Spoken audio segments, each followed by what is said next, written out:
So, this is a course on regulating AI, and I mean, just to state that I also hold a law degree, so it makes sense for me to talk about this. Now, course logistics are that it's a 1 credit course, and I am told that you are supposed to attend 10 lectures, okay? But I don't think I can do justice with the course if I take just 10 lectures, so I plan to take 15 lectures. There's 1 mark for attending 1 lecture. So if you attend all 15, you won't get 15. You'll get maximum of 10 attendance marks, right? So there's an incentive for you to not attend all the 15 classes, but I encourage you to do so. So remaining 90 marks, they will be for a project, which is to be done in a group of 2, not 1, not 3. In the end, you have to write a report and submit it by a deadline that we are going to fix later.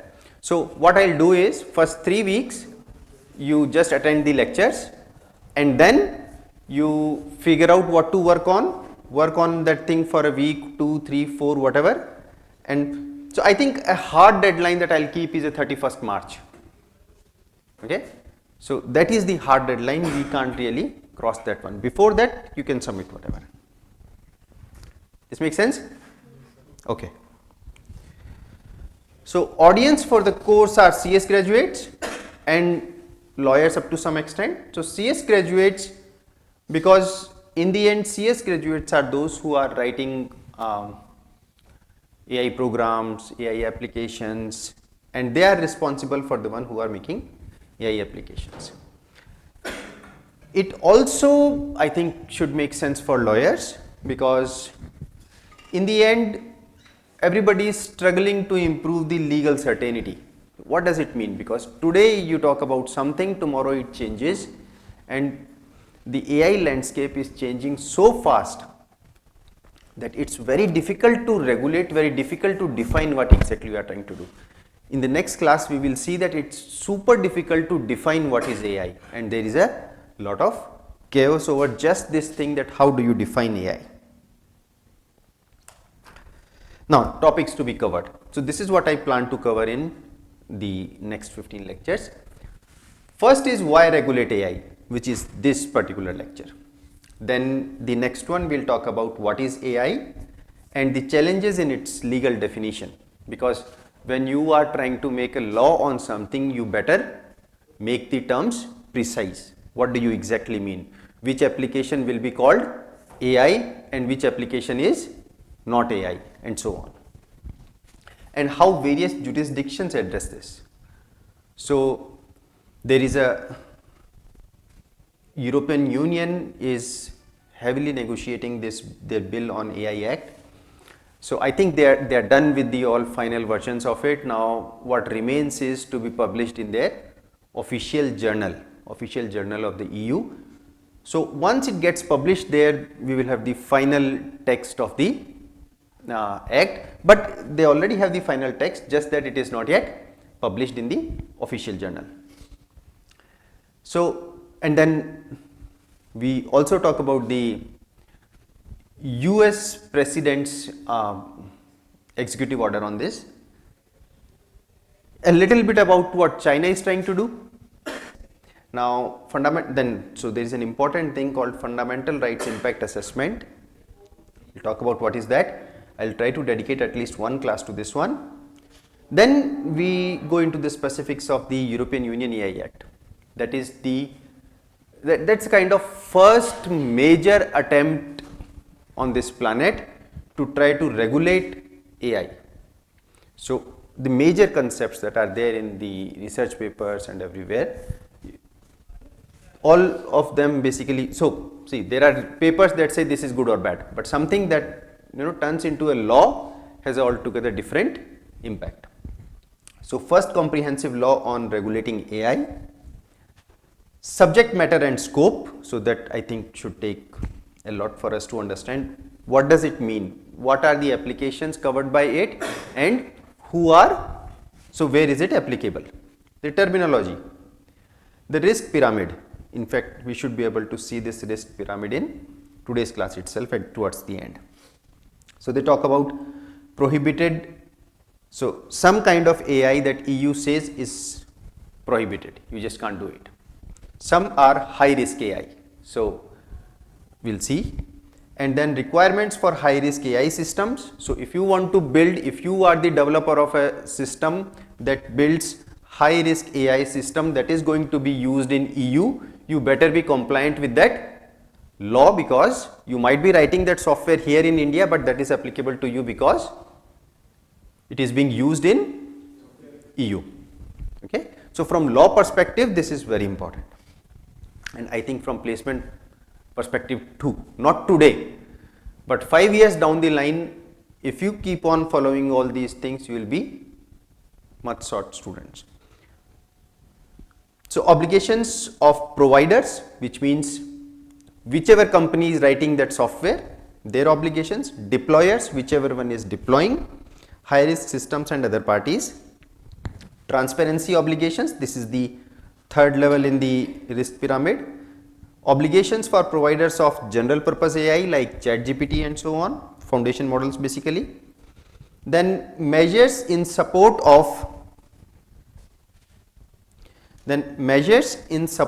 innovation that are provided in the EU AI Act, and ongoing lawsuits against the tech giants. Anybody heard of the NYT suit against OpenAI? So why did NYT, New York Times, sue OpenAI?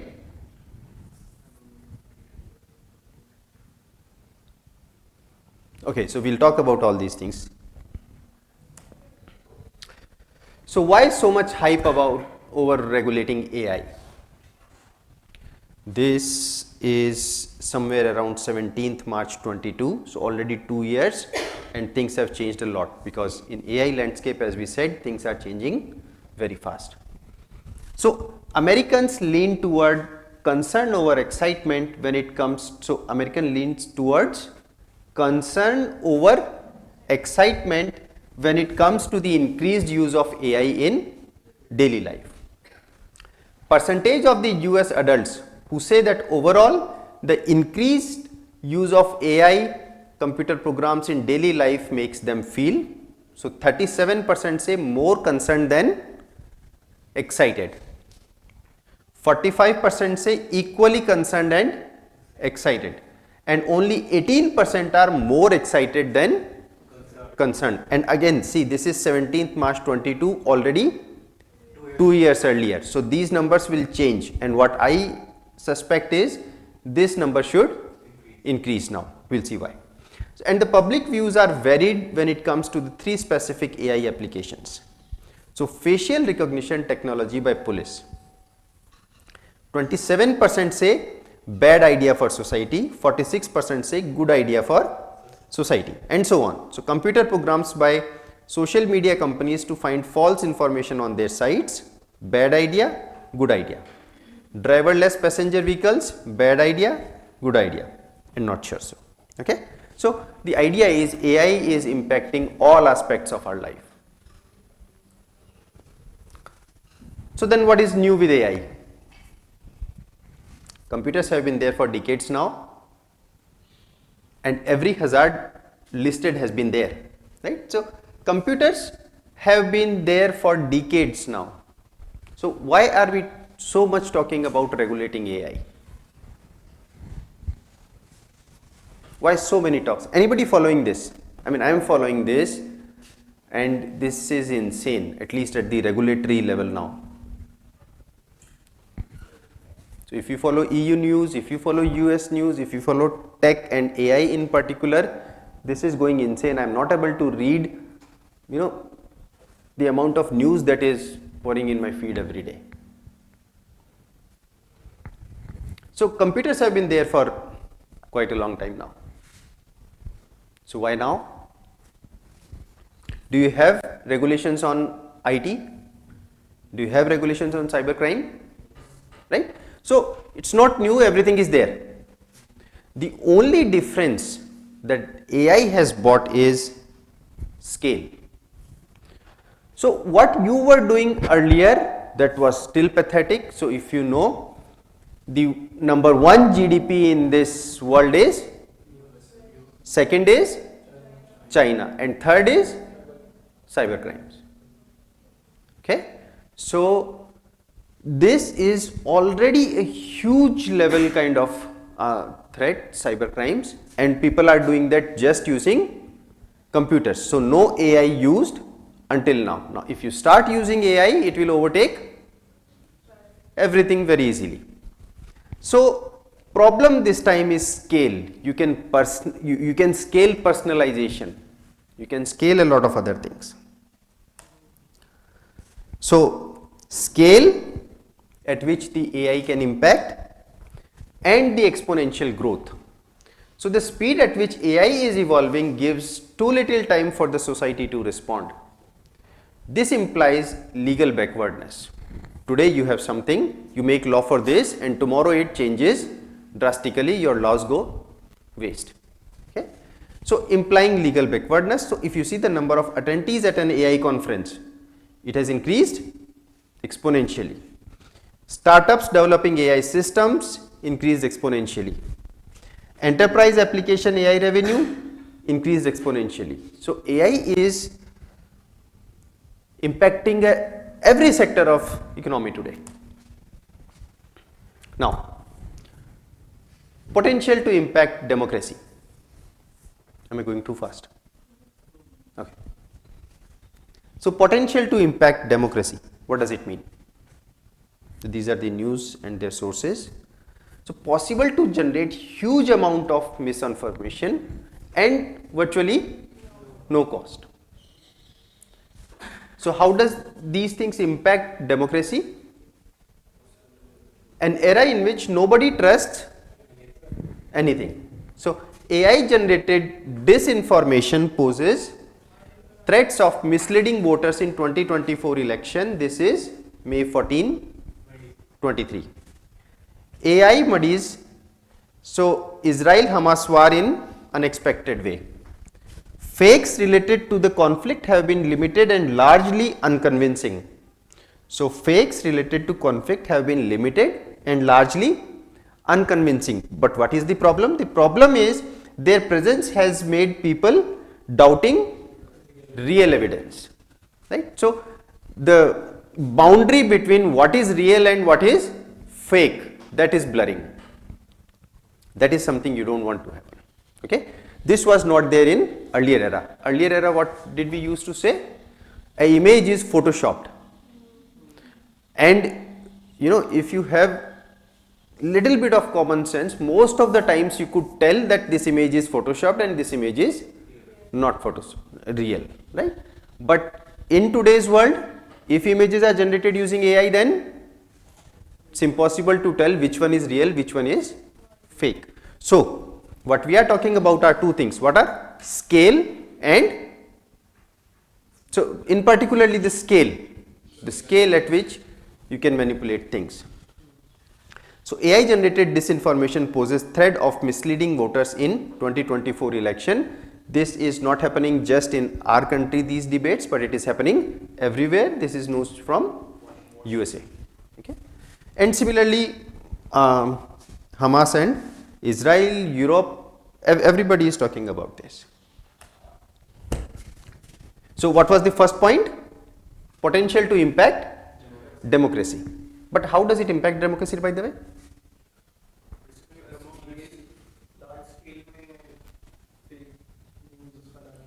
Right. So how does that impact democracy?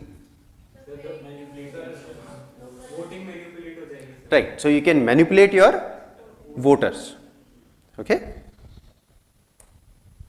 This one threatens rule of law. So denial of genuine evidences in a court of law. And we talked a little bit about this. So how can this happen? And people are already talked about this. So University of Washington prof says AI threatens courts with fake evidence. You can make evidences using deepfake, AI, and so if I produce saying this video is an evidence, right? This will be counted as an evidence until the other party is able to show that this is fake, and we all know it is very difficult to do so if things are generated using AI.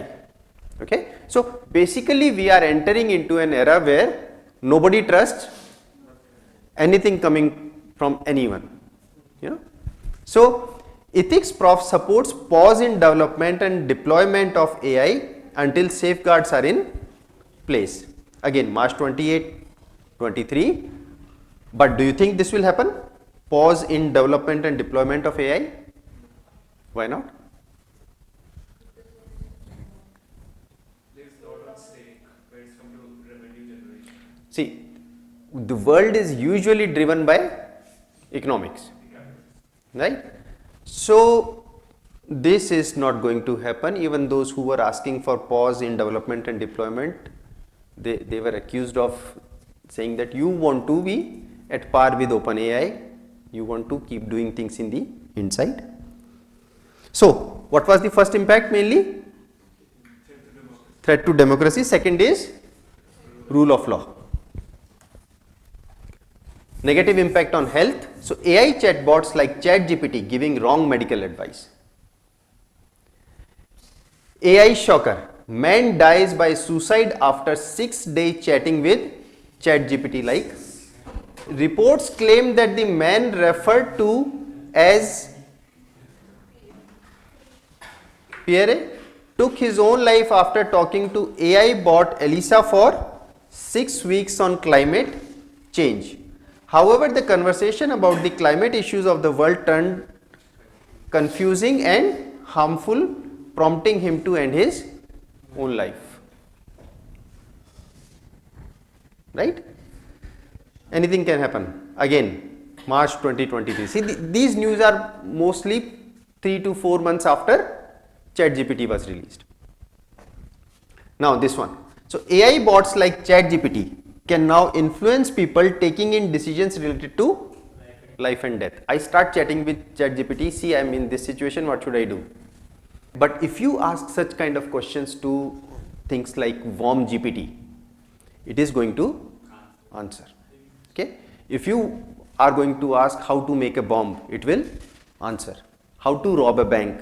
So information made easy, and then it can also help you with the hurdles that you might be. So again, all this thing was not just a negative impact on health, but on other things too. Violation of fundamental rights.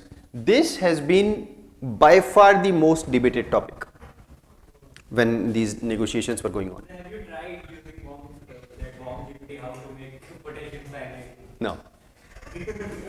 At least I should not say this on a public forum. Okay. So violation of fundamental rights. For example, right to equality. And I'll come to these slides later. So artificial intelligence and gender equality. Is AI a friend or foe of inclusion?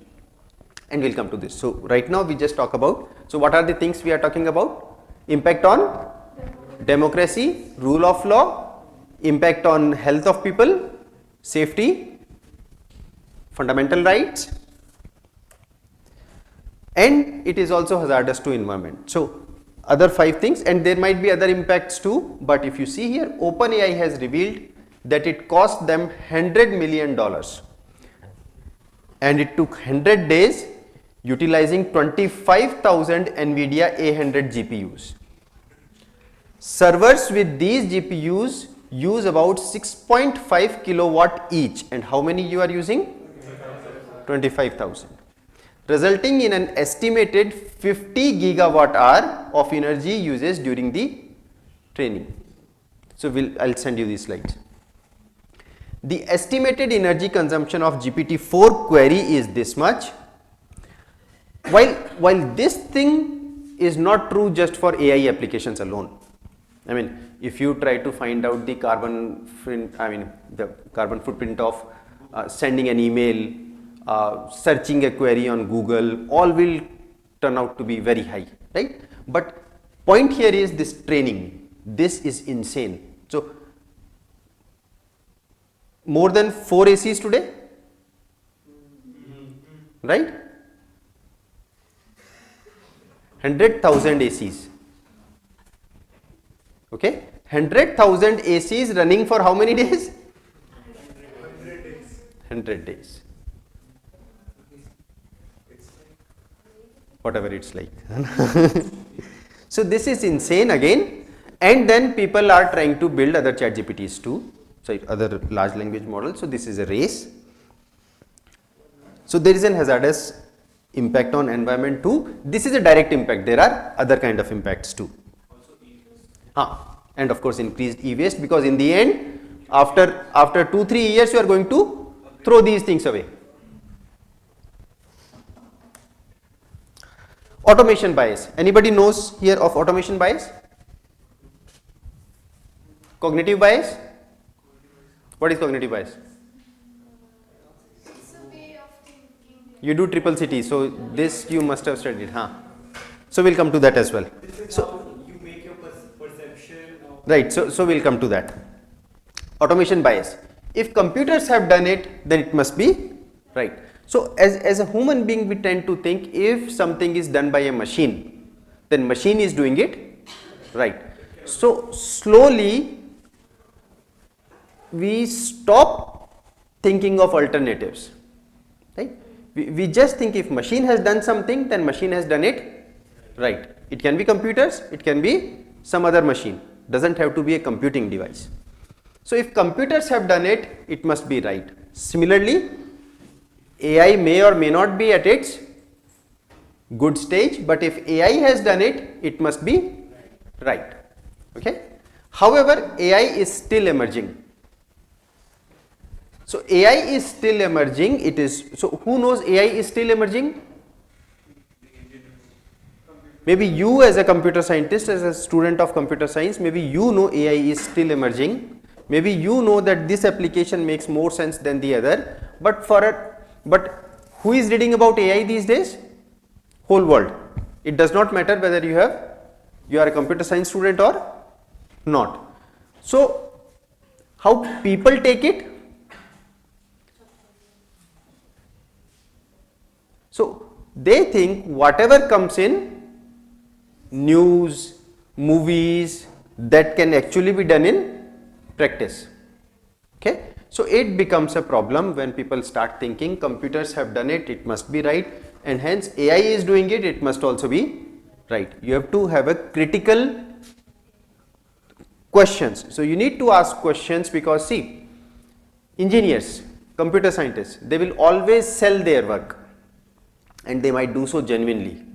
I genuinely think my system works, but as a society we should not accept that just as it is. So for example, breast radiologists impacted by automation bias when using AI, May 2023. So these days what is happening, AI is actually able to figure out cancers much before they show up in your MRI or CT scan, because they can predict, so they are able to see such things. What does this line mean? So if AI says something, radiologists are kind of, they are not trying to confirm on their own part. They are simply saying that okay, if AI says so, then whatever it says must be right. Okay. Now more examples. Everybody knows Pentagon? What is Pentagon? the US Department of Defense. US Department of Defense. So fake AI generated image of explosion near Pentagon spreads on social media. So we were talking about AI has an impact of which kind? Huge impact. Something that computers alone, right? Whatever technology we had without AI, it was not capable of. So this is May 2023. This morning, AI generated image of an explosion at US Pentagon surfaced. With multiple news sources reporting it as real, the S&P 500 fell 30 points in minutes. This resulted in $500 billion market cap swing on a fake image.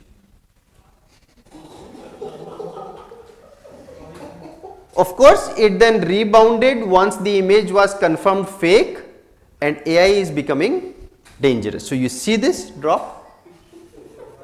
Now, those who did it, right? So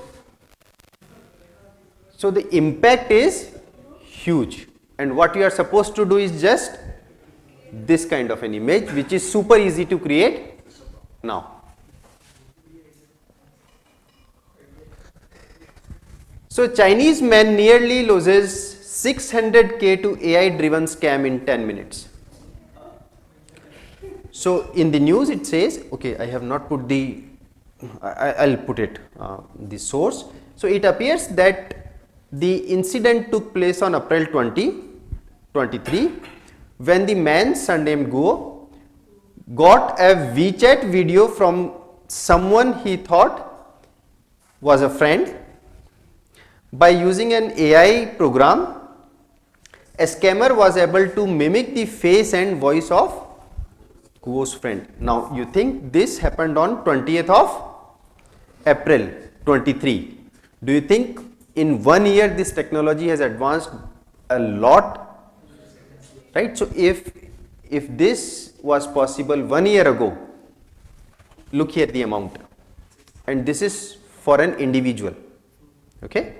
So, if this could be done 1 year ago, today you could do it with much better efficiency, and you can actually scale this to all internet users. Everybody has seen this?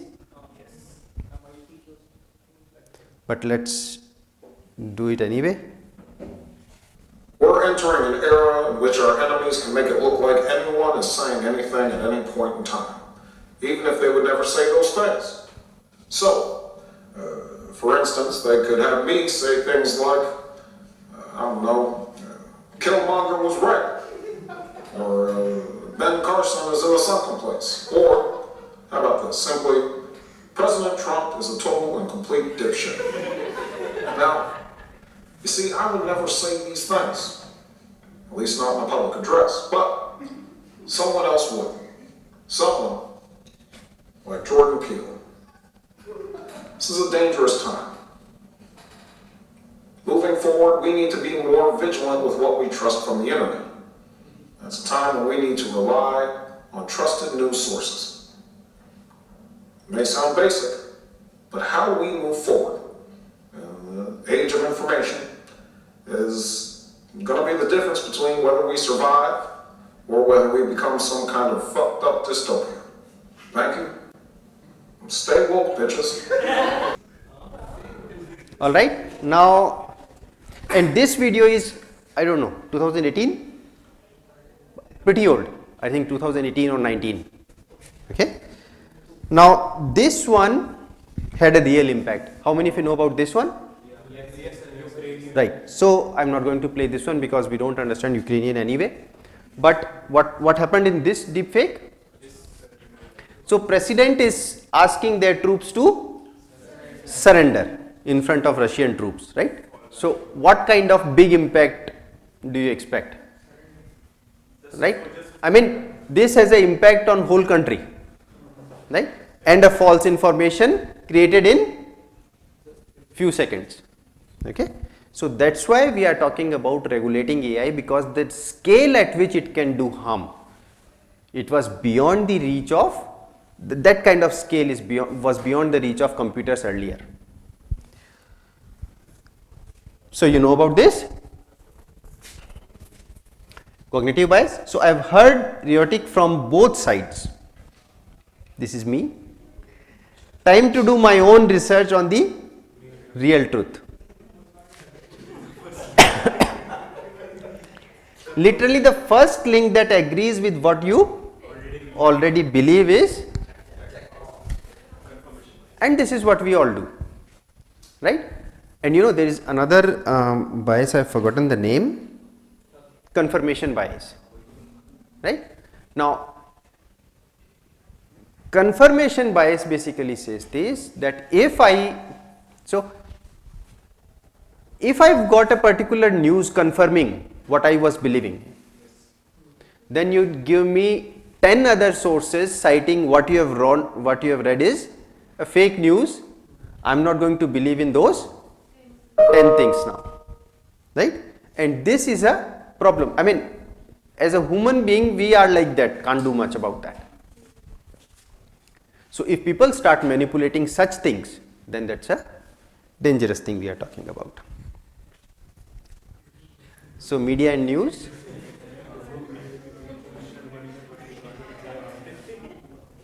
All right. So yeah, this is very, February 2, 2024. And my idea to show this one is not to talk about human relationships, they can be whatever, so I don't really mind this. This news is fine with me if this were a news. What is not fine with me is the news itself says they don't know the truth themselves. So it says it can be fake. Okay? So social media is talking about, so this kind of video is being viral where on YouTube, whatever. So finally the news site, and it is News 18, they are themselves saying that this news is based on a viral video and we don't confirm it. So we are talking about, so if you remember in this video, what did he say in the last? So we need to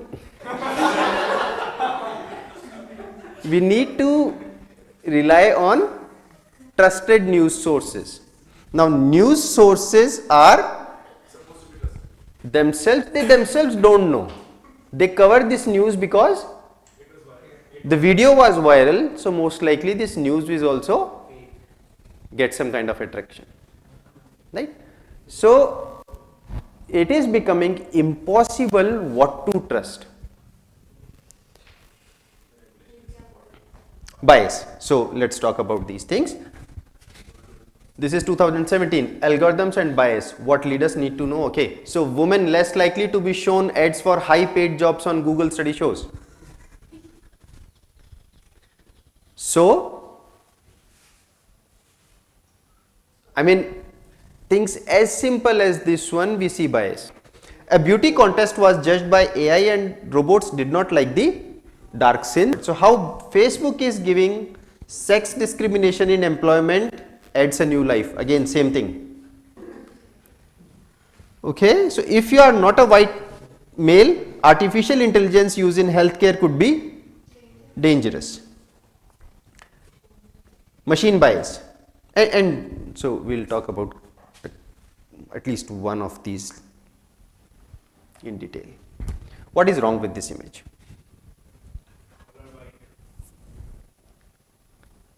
So Delhi 2 generated images for lawyers. So you ask it to generate lawyers. What is wrong with this? All male, all white. Okay. Now a simple Google search tells you that in US 42% of the lawyers are women, female. Okay. So statistically saying out of these 10 at least roughly or around 4 should have been women, right? But not even a single one. So you see the bias here?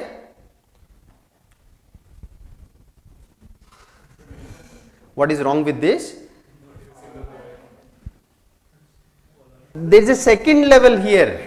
All are Asians belonging to a particular region, and a simple Google search will tell you around 20%, 21% of flight attendants in US are males.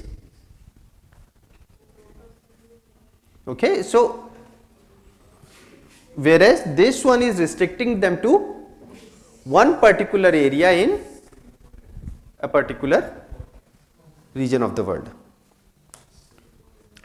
So now if you want to use AI in recruitment and selection, this news by the way 8 December 2020, so since you guys are computer science students, you might just understand this whole thing. I mean, I don't think I have to explain this. What is going on here? What is going on here?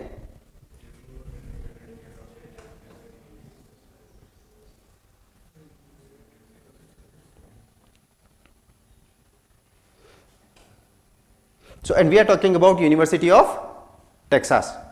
Somewhere it is written.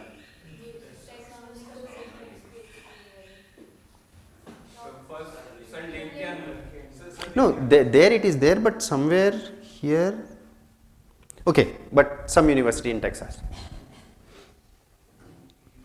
From what I recall, it was University of Texas, which is ranked very high. So the university revealed that it killed off its PhD applicant screening AI just as its inventors gave a lecture about the technology. So the moment you told everyone that this is the technology you are using to screen PhD applicants, the university killed off that application. We are not going to use it because it looks like this is biased. Okay. So the university announced it had ditched its machine learning tool used to filter thousands of PhD applications right as the software creators were giving a talk about the code and drawing public criticism. Okay.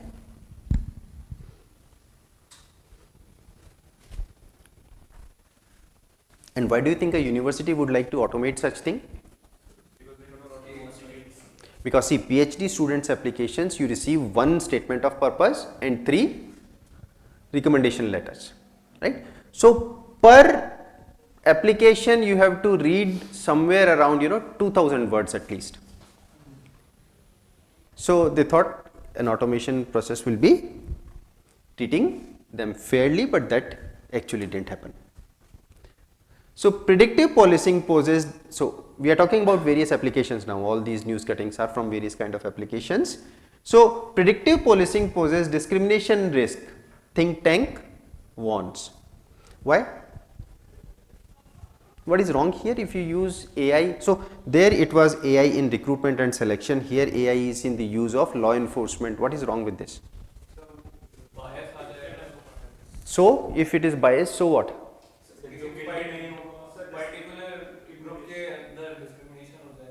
Okay, what more? That is okay. I mean, that is okay, not okay, but the problem is far deeper.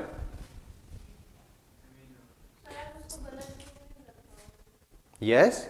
See, the problem is this. Police comes to me and they says, we want to arrest you. Okay. My question is, what have I done? So they are supposed to tell me, see, this is what you have done. And then if I say whatever, okay, what will they say? No. See, I am not actually arresting you. It is my AI that says you have done it. So every law enforcement agency, they are supposed to give you reasons. Now I am bypassing my responsibility, which is to provide the accused a reason why I am doing what I am doing. So you can simply say, see, I am not doing anything, my algorithm is asking me to do this and hence I am doing so.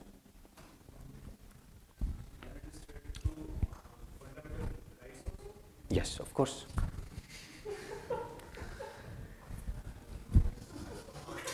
So low risk, high risk, and Faget was rated low risk after being arrested with cocaine and marijuana. He was arrested 3 times on drug charges after that, but low risk assigned and high risk assigned.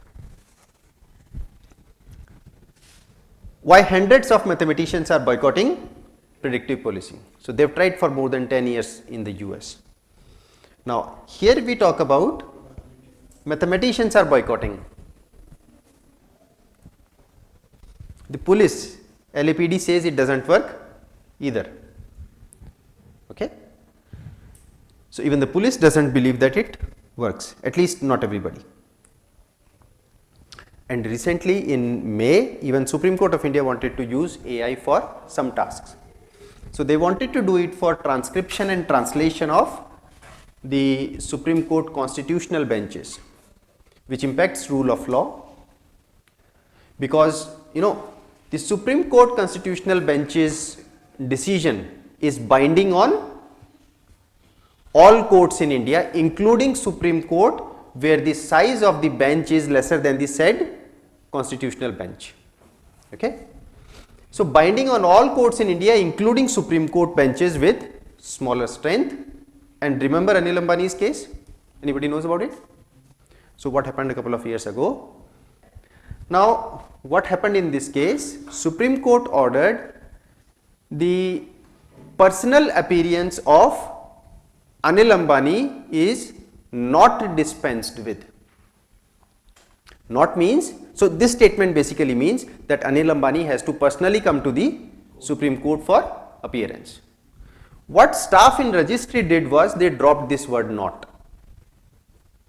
So now the statement says Anil Ambani may not appear in the court, right? 2 people from Supreme Court were fired for this kind of thing. Now see, just changing one word has such a big impact.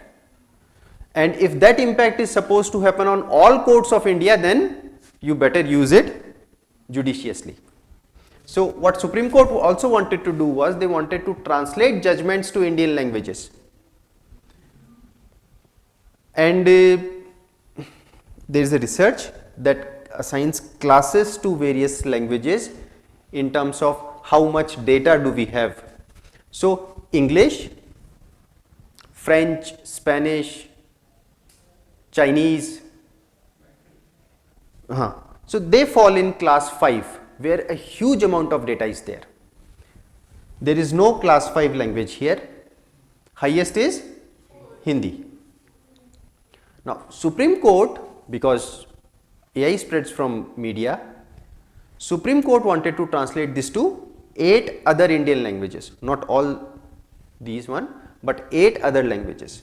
So do you think if, and these numbers are allotted exponentially in the sense that those that are class 5 languages have at least 1 order magnitude more data than Hindi, and those now in class 3 have at least 1 order magnitude data lesser than in number 4. So do you think there is any comparison between, let's say, Punjabi and English? So if you are able to translate well from Spanish to English or French to English, does it mean you will be able to translate well from English to Punjabi? No, right? And do you think Supreme Court should translate their judgment like this? No, right? So the applications, the impact is going to be on big scale, and hence people are thinking of regulating it. I think last slide. So what EU AI Act does is it makes different scales where they are going to categorize the AI applications and then apply different laws on different scales. So some are prohibited. The Act primarily talks about this one, okay, where the high risk, and then we will see for others as well. So I think that is it for this class. I will see you in the next class.